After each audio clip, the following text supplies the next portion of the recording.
Hi everyone, welcome to the shack for this weekend update.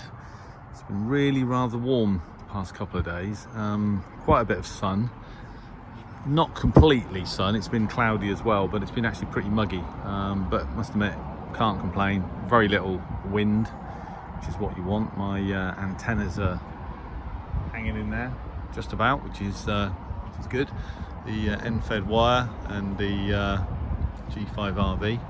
G5RV looking a little bit sloppy, but I don't really use it very much. So in fact the end-fed wire is looking a little bit sloppy as well, but I'll probably give that a little bit of an adjustment before I do the sked tonight. But I'm actually watering my RF earth.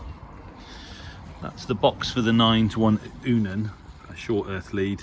That's the antenna wire, and that's the coaxial cable into the shack. It's been pretty dry. We haven't had much rain actually for a few weeks now, so I am actually watering the soil around my RF earth, which has cost me money because as most people who live in a modern property, I'm sure almost certainly on a water meter, but I've completely forgotten about it actually. It was Roger, G0AOZ, and he sends a sort of weekly message out to the club members prior to the Friday night net, and he actually mentioned the fact that it's been dry for quite a long time, so perhaps a little bit of watering of your RF earth might be beneficial, and I think he's absolutely right.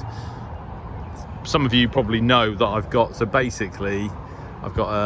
copper rod inserted into the ground, and then I've got 25 radials in 5 bunches, I think 5.5 meters long, that sort of radiate out under the grass, and then I've got 4 or 5 20-meter long radials, so basically quarter wave for 80 meters, that sort of run around the garden, back around the side of the house, well, on both sides actually, and obviously all attached to that rod, copper rod, and as is the 9-to-1 Unan, which is housed in that weatherproof, I call them project boxes, but it's a steel project box really. Drill the holes and put the fittings on it, etc. It's got like a rubber O-ring type seal. So there you go. So that's what I've been doing, and in the shack, I haven't done a lot of radio actually this week. Wow. Had the issue with noise on long wave, which turned out to be one of these interconnecting coaxial cables from the antenna jet RF splitter, and that, to be honest with you, as I said on my other message, I did an electrical check. I buzzed them continuity and isolation, and it checked fine. They all checked out fine, but and then then checked it again a few days later, and one of them didn't. So it must have been intermittent, but it's all resolved now. And today I published a video of Czech Republic on long wave on 270 kilohertz, and I couldn't believe actually that I hadn't heard that station since 2019, and that isn't because it hasn't been possible to hear it. It's just it's just one of those things that you know, what you're listening to, well, not sometimes, always, I suppose, what you're listening to is dictated by when you tend to listen to the radio, and I don't tend to listen very much in the early evening. I tend to listen late in the evening into the early hours, or during the day perhaps, and that's not ideal for long wave anyway, or certainly not for Radio Journal from the Czech Republic.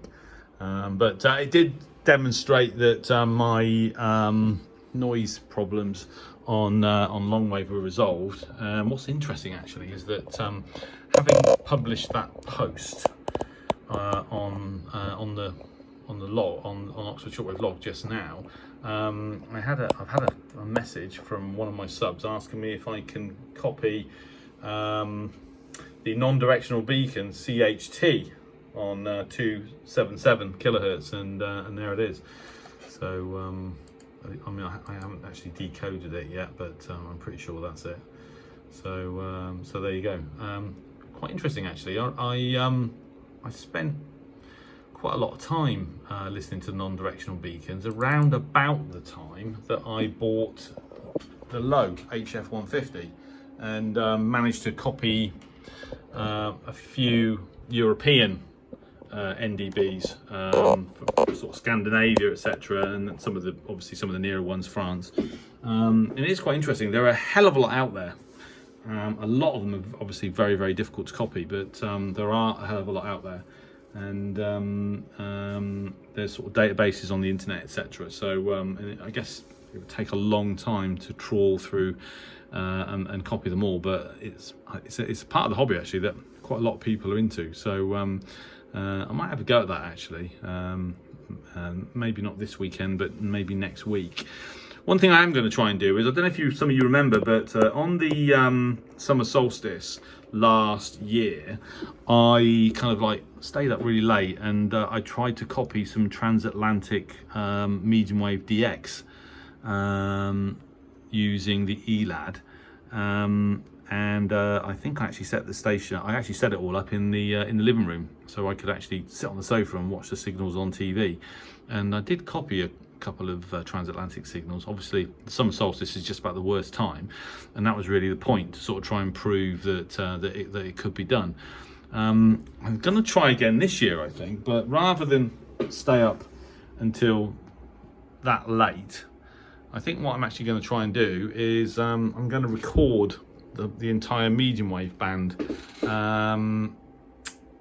using the ELAD, this software, the FDM SW2 software. So I'm going to record the entire band, maybe an hour before midnight, an hour after midnight. This is something I used to do a lot, of course, when I used to spend a lot of time DXing on medium wave, doing exactly that, taking band recordings and then analysing them afterwards. But don't really fancy, and obviously the actual summer solstice isn't this weekend. It's the actual summer solstice is on the 21st, I think. So that's going to be not next weekend, a couple of days after. But I'm gonna have a little practice, I think, and just take some band recordings. Now, some of the signals are still quite strong, even though we're in the height of summer. Bloomberg on 1130 kilohertz still coming in to my QTH really strongly at times. Some of you may have seen a video recording of my reception of that station a few days ago, maybe a week ago, can't remember exactly. But so yeah, some of these transatlantic stations do come in all year round. Obviously winter's better because there are many more hours of dark path available when the sun sets in the UK and then sets in the east coast of the United States. But yeah, it's interesting to know what you can hear during the height of summer. So I'm going to do that, have a little practice this weekend. I mean, it's been quite a while actually since I took a band recording on the ELAD. I've probably forgotten how to do it. Well, no, I haven't, but hi. I'm just doing a bit of FT8 on 6 meters. I stepped away from it for a few days. I've worked a couple of stations on and off today. I had to pop out, so I switched it off. But I'm still really enjoying FT8 on 6 because it kind of, although 6 meters is sort of considered the bottom of the sort of VHF band, it kind of has both properties. I've probably mentioned this before, but and obviously it's a bit more of a struggle working DX, but it's not like 2 meters where DX can come and go, and you can wait hours and days. This is over the last 24 hours, so that's sort of typical really for me on 6, down into Southern Europe, down into the Canaries, up into Scandinavia, occasionally decoded in Iceland. So that's where I've been in the last 24 hours, and then kind of today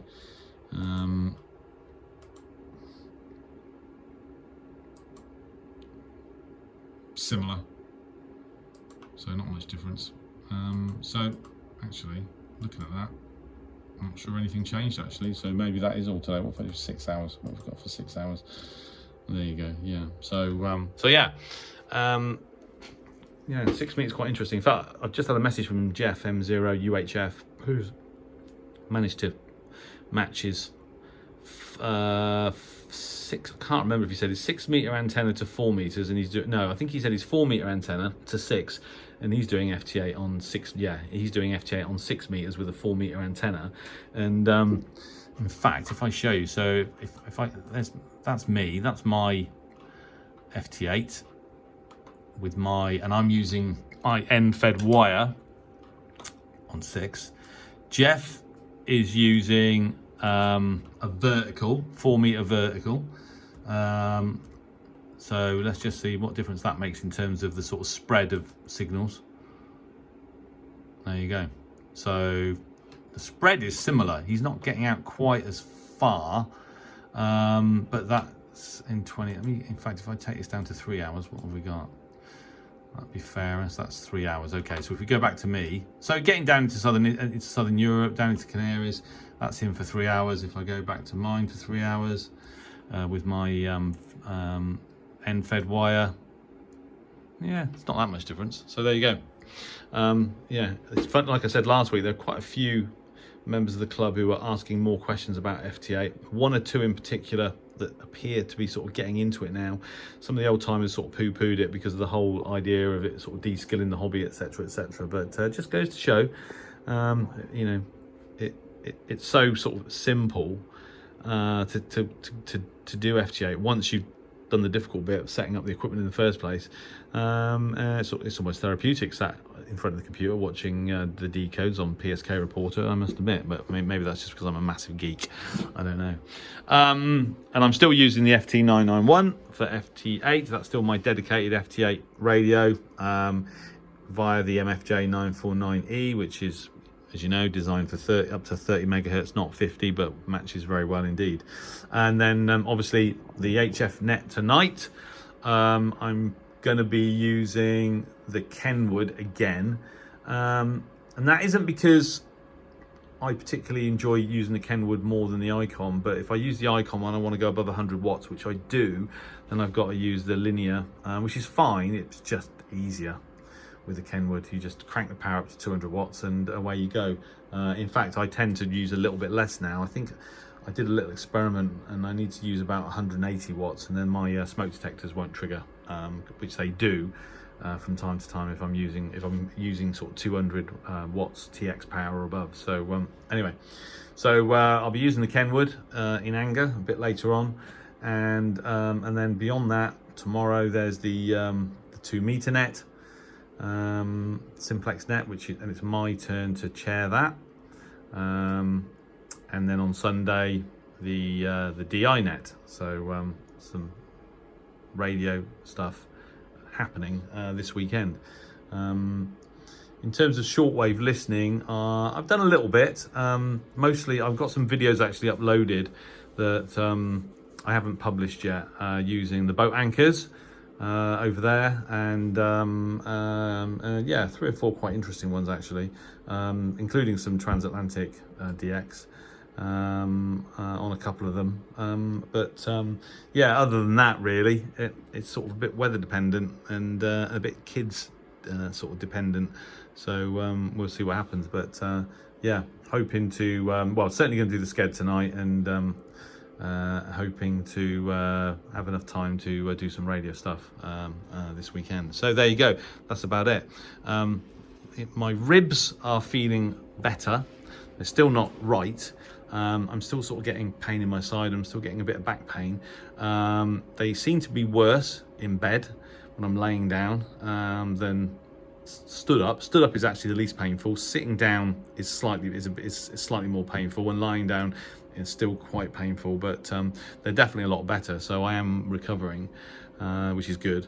Whether or not I'm ever going to play football again, I'm still in two minds. Once all the pain's gone and I've had a chance for this to become a sort of distant memory, who knows, but until then, yeah, I'm really not sure. We'll have to wait and see, but In the meantime, of course, the sedentary hobby of radio, well, apart from climbing trees and putting up antennas, is perfect. So perfect recuperation for me. So there's no doubt I'll be in the shack quite a bit this weekend. So there you go.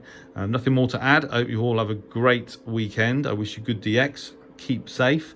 Thanks for watching this video. Thanks for the comments. I'm still trying to get around. I'm reading them all, but some of them I'm only giving a thumbs up. There's just not time to do it, but I do appreciate you making the comments, and I do read them all, so always appreciated. And yeah, and I'll carry on as long as I can. Okay, well, as I said, thanks for watching, everybody, and 73.